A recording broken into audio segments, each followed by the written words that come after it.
Picture this, you're walking to the barber and you ask him to give you a certain haircut.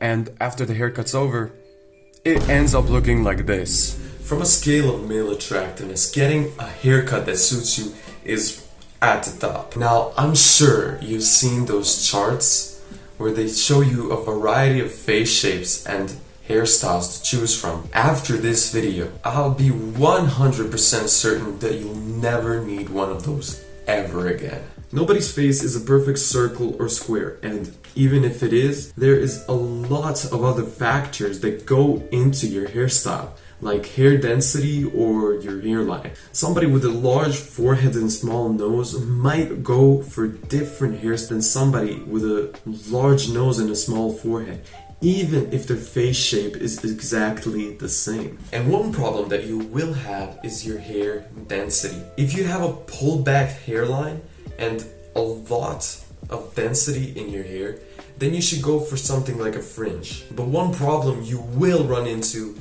is that hair grows really slow. Getting a bad haircut will take months for it to grow back.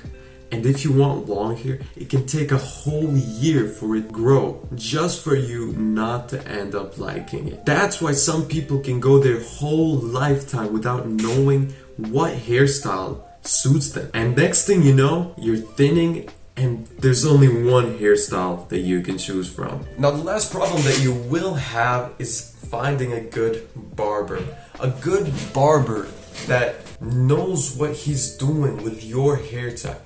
And a barber that knows how to consult with you and tell you what to do with your hair after. And simply, some people aren't skilled enough to do your type of hair. And now that we've finished with those problems, let's talk about the solutions. Something you could do is called the doppelganger method, where you find somebody that has the same features as you or similar ones and just copy their hairstyle. And technology has advanced so far where you can use apps like FaceApp to see what hairstyle actually suits you. Sometimes it's not the haircut itself, but it's your damaged hair. Most guys don't even take care of their hair. And when they see a nice hairstyle that somebody is rocking and they try it out, it doesn't really look quite the same as that other guy's. And that is because that other guy actually takes care of his hair. So I really recommend getting a good hair care routine. Now,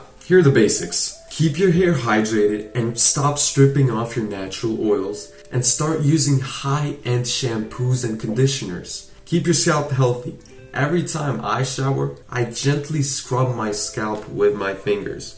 But there's also tools for that. And lastly, the most important part is your diet. A lot of the quality of your hair depends on what you put in yourself. Eat the right amount of micro and macro nutrients and keep your calories consistent. If you're in a calorie deficit, first thing that takes damage is your hair.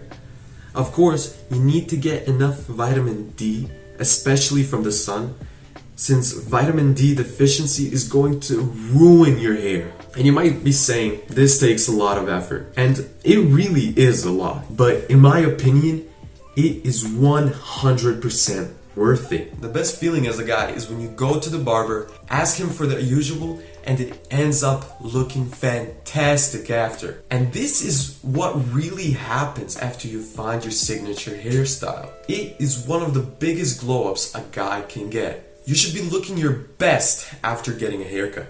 And of course, it'll take lots of time and effort to figure out what your signature is, but it will be 100% worth it. And now the most important part is taking risks and experimenting with new hairstyles. Most guys are afraid to go try a buzz cut or even a modern mullet, just because some people like it and some people hate it. And you might experience that too. But taking risks is one step closer to finding your signature hairstyle. But at the end of the day, hair grows back. Stay clean, healthy, and powerful. Good luck.